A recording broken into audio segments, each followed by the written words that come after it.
बिहार में अगस्त क्रांति की शुरुआत होने जा रही है और इस शुरुआत में आपको सड़कों पर तेजस्वी यादव और राहुल गांधी एक साथ नजर आएंगे।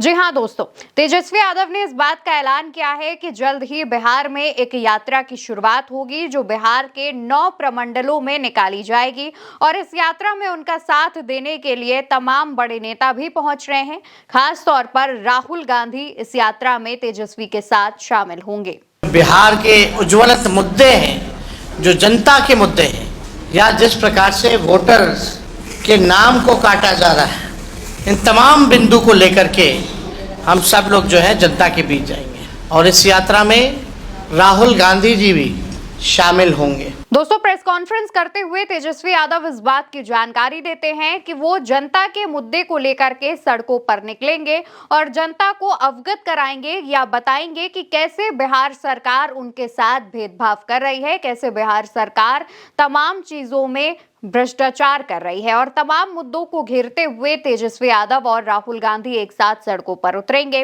तेजस्वी यादव जब प्रेस कॉन्फ्रेंस करते हैं उस दौरान उन्होंने भाजपा की सरकार पर और जेडीयू की सरकार पर भी जमकर निशाने साधे। तेजस्वी यादव बढ़ते अपराध को लेकर के कहते हैं कि बिहार में सरकार अपराधी चला रहे हैं। मौजूदा जो बिहार सरकार है, ये लोग डबल इंजन की बात करते हैं। एक इंजन इनका अपराध में लगा है, दूसरा इंजन इनका भ्रष्टाचार में लगा हुआ है। एक तरफ लॉ एंड ऑर्डर का क्रिमिनल डिसऑर्डर हो चुका है और अपराधी जो है अब सरकार चला रहे हैं। इसके अलावा तेजस्वी यादव कहते हैं कि वो एसआईआर के मुद्दे पर भी सड़कों पर आवाज उठाएंगे और एसआईआर का भरपूर विरोध करेंगे, क्योंकि जिस तरीके से बिहार में एसआईआर कराया गया उससे तमाम वोट काटे गए। इसको लेकर के हम चुनाव आयोग और भाजपा के खिलाफ आवाज उठाएंगे। वहीं बीजेपी और जेडीयू की तमाम बातों का जिक्र करते हुए, तमाम चीजों का जिक्र करते हुए उन्होंने ये भी कहा कि बिहार में 2 इंजन चल रहे हैं जिसमें अपराध और भ्रष्टाचार चरम पर है। किस हिसाब से भाजपा के लोग वोटों की चोरी कर रहे हैं, बिहार में बढ़ता अपराध हो, बढ़ता भ्रष्टाचार हो, जो 80,000 करोड़ का घोटाला इस सरकार ने किया है। बिहार को बदहाल व्यवस्था में इन लोगों ने लाने का काम किया है। पढ़ाई, दवाई, कमाई, सिंचाई में बिहार सबसे फिसड्डी है।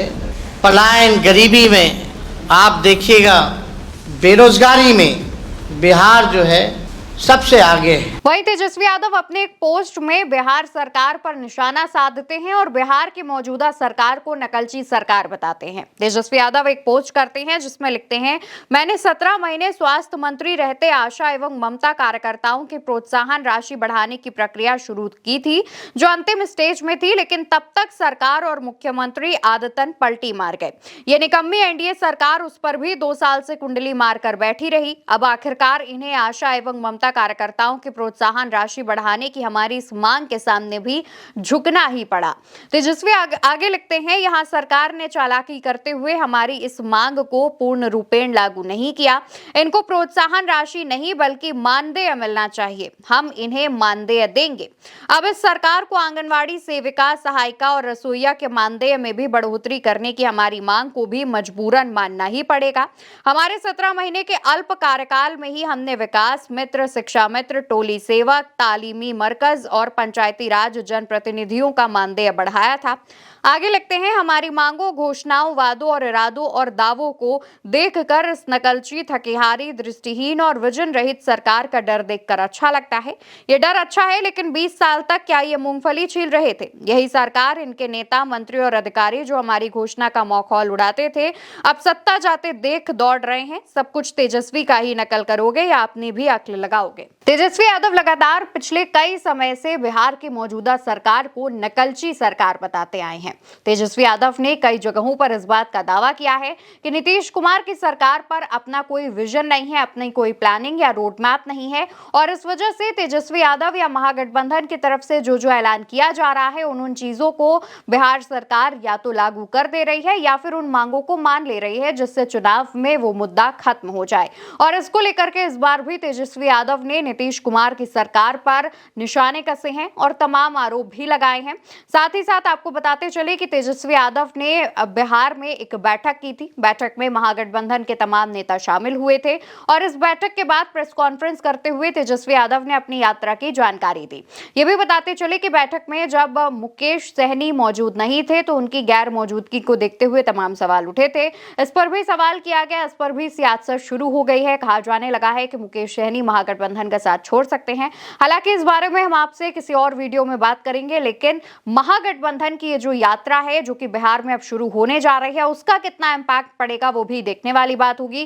क्योंकि आप भी जानते हैं कि कश्मीर से लेकर कन्याकुमारी तक चली राहुल गांधी की ये जो यात्रा, उसने लोकसभा चुनाव 2024 में विपक्ष को मजबूत किया है। और इसके बाद जब बिहार में इस यात्रा की शुरुआत होने जा रही है और इसमें तेजस्वी यादव भी राहुल के साथ नजर आएंगे, तो इसका क्या इंपैक्ट होता है, इसका कितना ज्यादा प्रभाव जनता पर पड़ता है, ये भी देखना होगा। फिलहाल तेजस्वी यादव ने यह भी कहा है कि हम यात्रा की शुरुआत कब से करेंगे, हमारी यात्रा की प्लानिंग क्या होगी, इन सब के बारे में रक्षाबंधन के त्योहार के बाद जो तमाम जानकारियां हैं वो हम साझा कर देंगे। फिलहाल अभी तक तेजस्वी ने यह जानकारी दी है कि रक्षाबंधन के बाद राहुल गांधी और तेजस्वी यादव मिलकर बिहार में यात्रा करेंगे। बिहार के 9 प्रमंडल में यह यात्रा की जाएगी और इस यात्रा को अगस्त क्रांति का नाम भी दिया गया है। अब आप इस यात्रा को किस नजरिए से देख रहे हैं? आपको क्या लगता है कि ये यात्रा बिहार में कारगर साबित होगी या नहीं? इस पर जवाब देते जाइएगा और साथ ही उल्टा चश्मा यूसी को ऐसी ही तमाम खबरों के लिए सब्सक्राइब करिएगा। नमस्कार।